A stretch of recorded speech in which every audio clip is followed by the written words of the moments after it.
Olá, pessoal. Vamos gravar então, o vídeo da nossa primeira prova semestral de administração pública. Eu quero começar dizendo que esse vídeo ele serve para orientar os estudos de vocês, porque foi muito conteúdo, então ele tem um apanhado com poucos comentários dos pontos que foram escolhidos para a prova, mas não necessariamente que apenas o vídeo é suficiente. O ideal é que você verifique quais são os pontos importantes que eu estou selecionando aqui e depois você vai procurar nos textos, no material estudado, nos exercícios que foram realizados, esses pontos para aprofundar o estudo. O primeiro ponto nosso de estudo é a classificação dos serviços públicos em relação à essencialidade. São 6 classificações específicas de essencialidade, mas para a prova eu selecionei apenas 2. Serviços públicos e serviços de utilidade pública. Você tem que saber a diferença entre um e outro. Serviço público em relação à essencialidade é aquele que só pode ser prestado pela própria administração. Ela não pode delegar esse serviço a um terceiro. Por exemplo, fabricação de dinheiro, que é a fabricação mesmo das notas e das moedas de dinheiro. É um serviço público que não pode ser delegado a terceiro. Ou seja, o governo não pode pegar uma empresa privada para que ela imprima dinheiro. Então, aquele serviço que só pode ser feito pela própria administração pública em relação à essencialidade é considerado serviço público.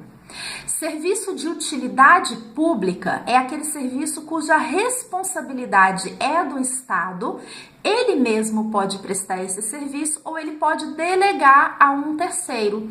Exemplo, serviço de transporte.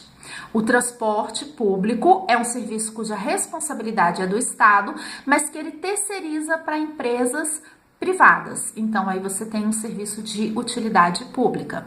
Então, finalizando, resumindo, serviço público em relação à essencialidade não pode ser delegado a terceiros.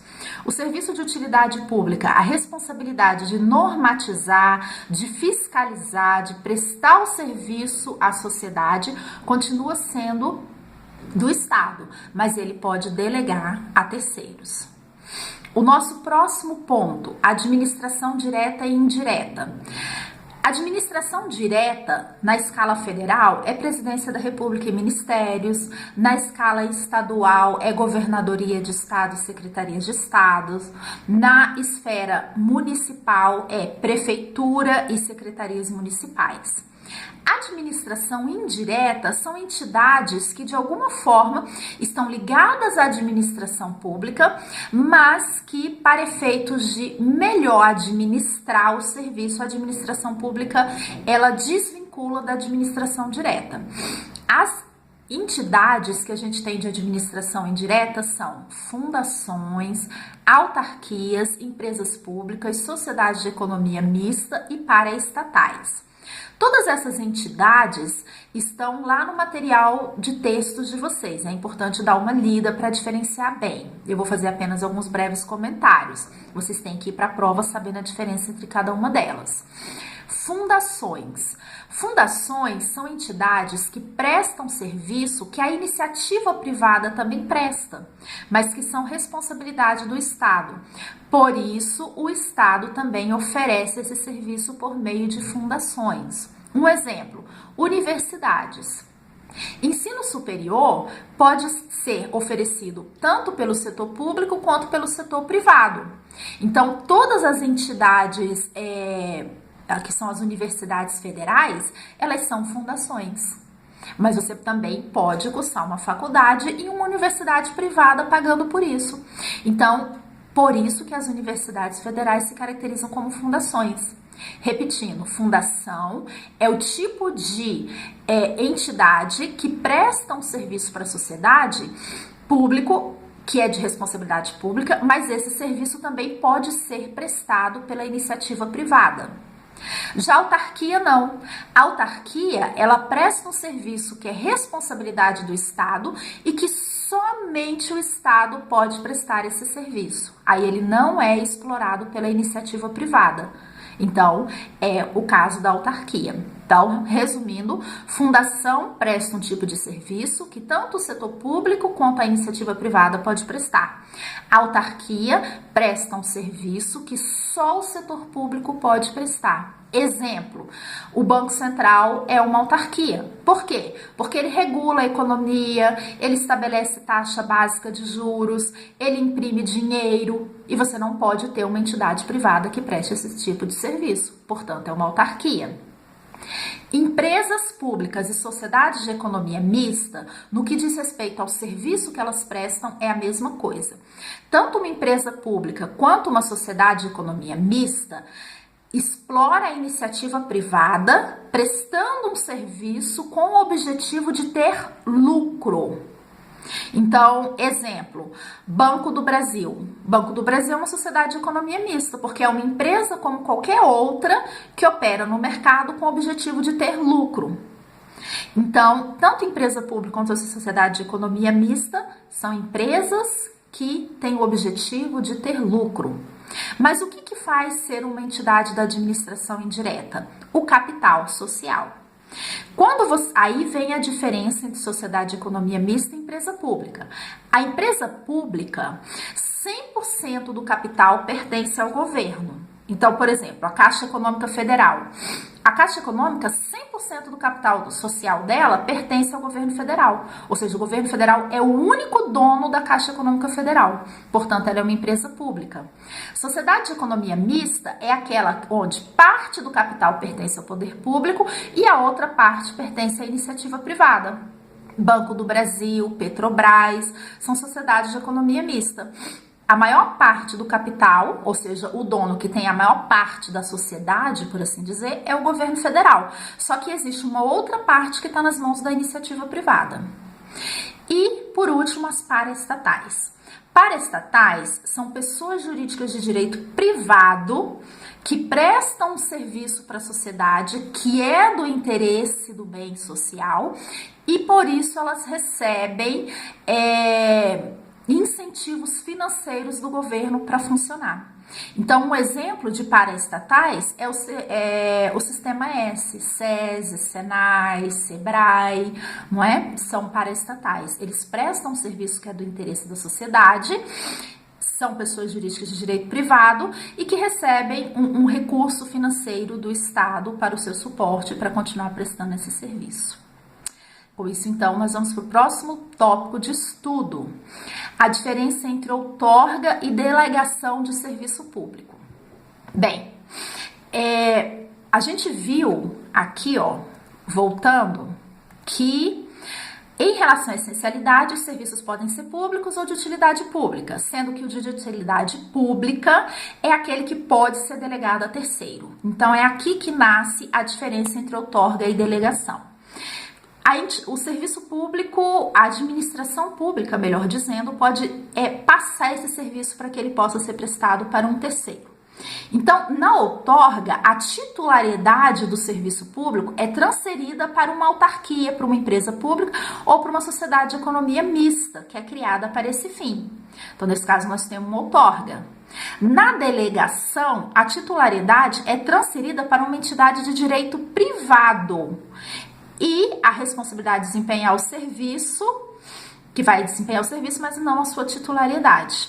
Então, a gente pode resumir isso aqui dizendo que na outorga, uma entidade pública passa para outra a titularidade do serviço. Ou seja, você tem ali entidades públicas. Uma entidade pública só passa a responsabilidade para uma outra que também é uma entidade pública.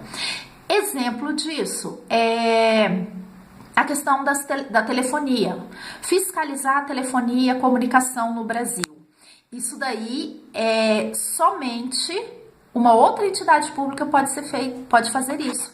Então, foi passada a outorga do Ministério das Comunicações para que a ANEEL, não é, pudesse realizar esse serviço. Então, uma entidade pública passa a responsabilidade para que outra entidade pública realize.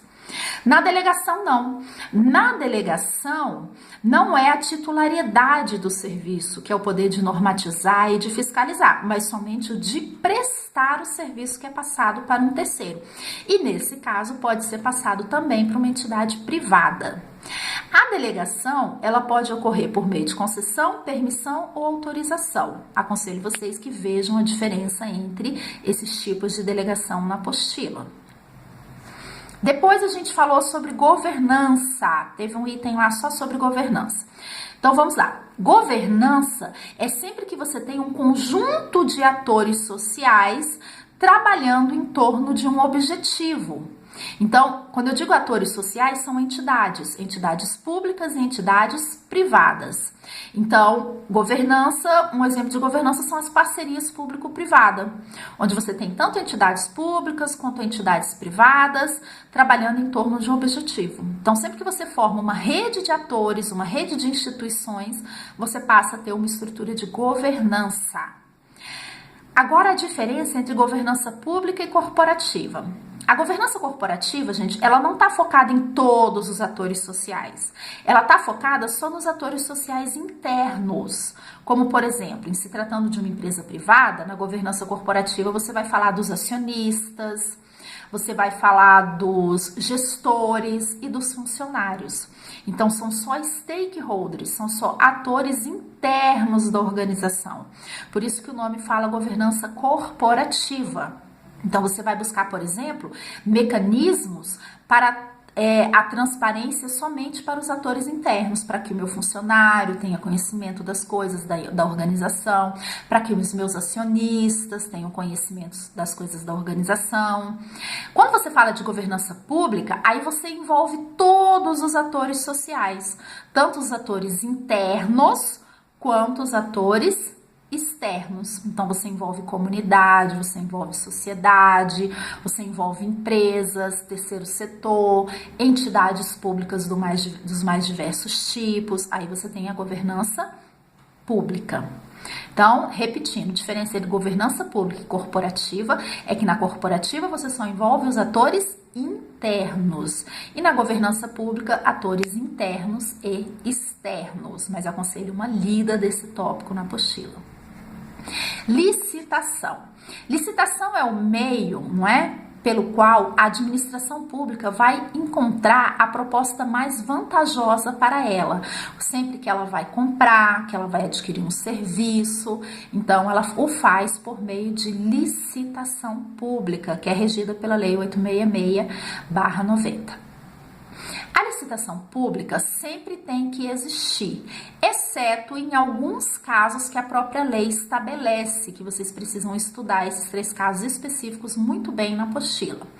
Quais são eles? Licitação dispensada, dispensável e inexigível. Licitação dispensada é a situação estabelecida na lei em que não vai haver licitação e pronto. Então, aí cabe o poder vinculado, ou seja, só cabe ao gestor, à gestora pública, seguir o que a lei diz. E a lei diz que nos casos de licitação dispensada, não tem licitação e pronto.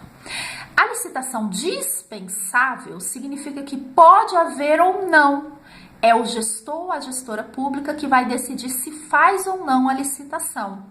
Então, a licitação dispensável cabe o poder discricionário, que é o poder de tomar decisão, mas tomar decisão de acordo com aquilo que a lei já estabelece, como limite para o processo de tomada de decisão. Licitação inexigível está na pessoa que se vai contratar. Então, só existe uma empresa específica que faz uma determinada máquina. E a administração pública precisa dessa máquina. Não faz sentido ter licitação se só existe uma pessoa específica para ser contratada, que fabrica aquele bem que se vai comprar. Então, a licitação é inexigível, porque isso é uma característica na pessoa que se vai contratar. Pressupostos de validade do ato administrativo. O que é ato administrativo? Ato administrativo é todo e qualquer tipo de ação, de atividade que é realizada por um agente público no exercício das suas funções. Então, um ator público, um agente público, um gestor ou gestora pública age por meio de atos administrativos. Tem muito conteúdo que eu indico que vocês estudem a respeito de ato administrativo, que teve lá exercícios, textos e tudo mais. Mas eu selecionei aqui 2 pontos específicos. O primeiro são os pressupostos de validade. Para que um ato administrativo seja válido, seja considerado, não é, legal, ele precisa de alguns pressupostos. Quer dizer, já parte-se do princípio de que o ato administrativo tem legalidade, ou seja, já parte-se do princípio de que tudo isso que está aqui como pressupostos são considerados. O primeiro, sujeito competente. Sujeito competente é aquele que a lei estabelece como o sujeito que pode praticar o ato administrativo. Motivação. A motivação de um ato administrativo tem que ser sempre o interesse público. O agente público, a administração pública, só age no interesse da coletividade. Então, parte do pressuposto que todo ato administrativo tem motivação, ou seja, tem o interesse público. A finalidade. A finalidade é o fato que enseja o ato. O ato administrativo só é realizado quando existe um fato que o motiva, que o enseja. Isso é a finalidade.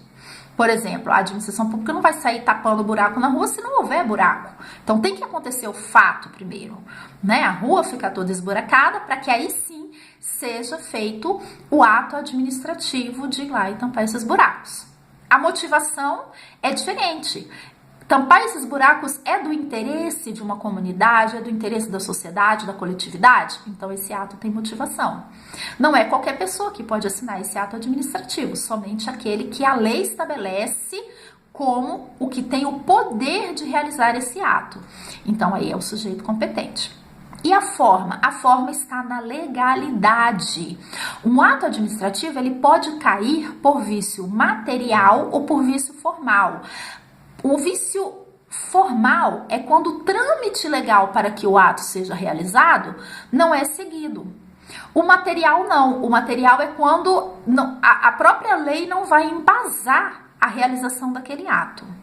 Então, formal, digamos que um determinado administrador público ou administradora pública pode realizar